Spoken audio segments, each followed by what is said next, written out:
everybody. Welcome back to our Fireside Chat newsletters. My name is Shabranae Patton. I am the new executive director of Taking Back Ourselves.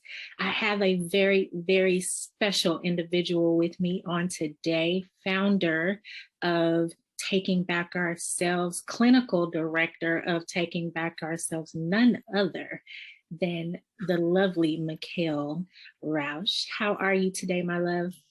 I'm good. And I'm thrilled to be sitting here with you, Shabranae. So happy to have you with me. So, for the people who don't know you, tell us a little bit about yourself.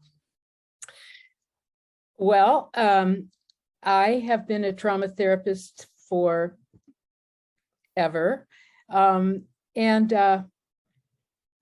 got into the work of running weekends of recovery in 2001, the weekend before 9/11, with Male Survivor. And we ran the first weekend of recovery for men who were survivors of sexual abuse. And I was part of that organization until 2016.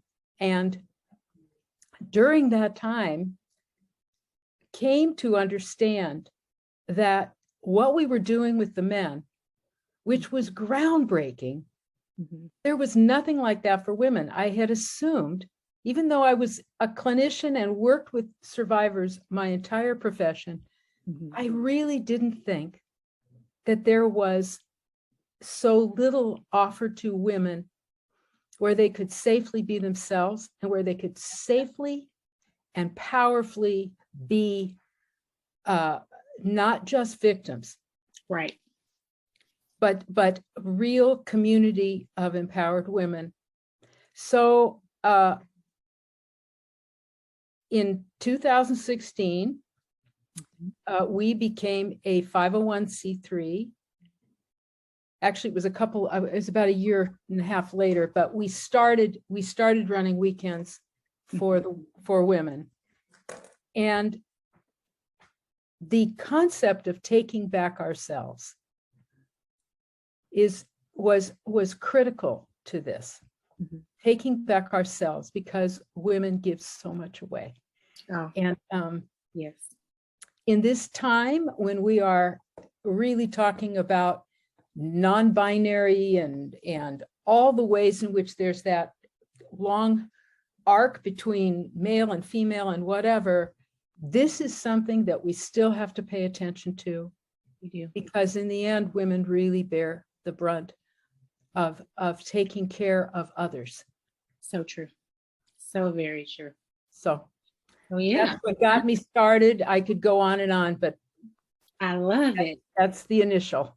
Letting people know that is so important, because when they're attempting to seek out a community that they can join and be a part of, knowing the reason behind it, knowing the reason why you started it is always really important. So, but one of the things that was really important to me, Shabranae, in running a weekend where it was in person, was that it was creating a space where women enacted their own safety. It wasn't that we as clinicians, and by the way, my team is incredible, and anyone would say that, but I can tell you they are very skilled in trauma, but they also are very heart-filled, and that I think is what makes this work. So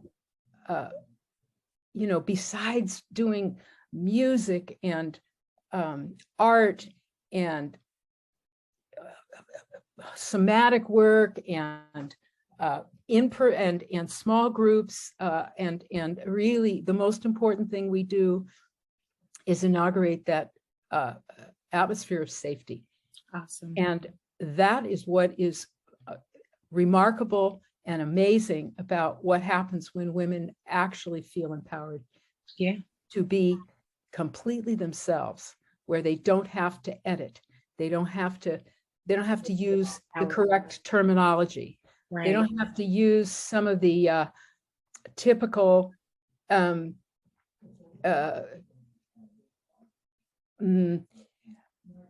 European centric psychoanalytic jargon just to talk about what they're going through. They have to be themselves, and they get to be free to be themselves. I love that. So when you were putting this together, what was the vision that you had for these weekends? Like, what did you want to see happen during these weekends? Well, what I wanted to see is actually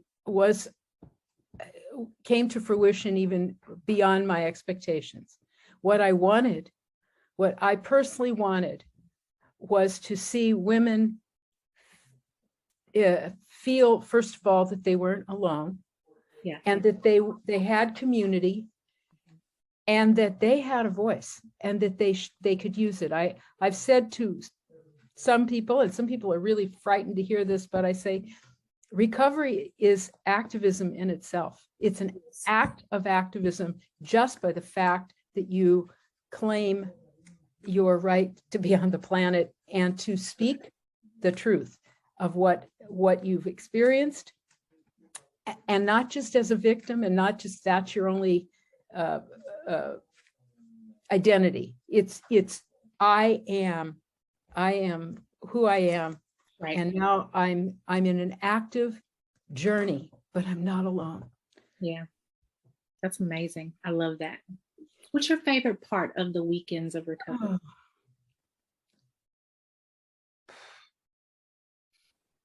I don't know. I don't know what to say. I mean, let me just give you the structure a little bit of how a weekend goes so that I can answer that question. I don't know, mindfully. The weekend is, it sort of grows on itself. It builds on itself. First of all, with establishing safety in some very specific ways in which women do it, both in a virtual weekend and in an in-person weekend. There's a way of thinking about how they've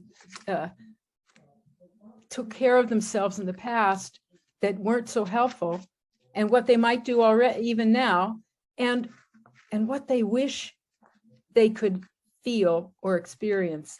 And they say it out loud, and other people walk in or raise their hand or whatever, and you realize, I'm not the only one that feels like this. Right. Even the most, so that is a remarkable thing.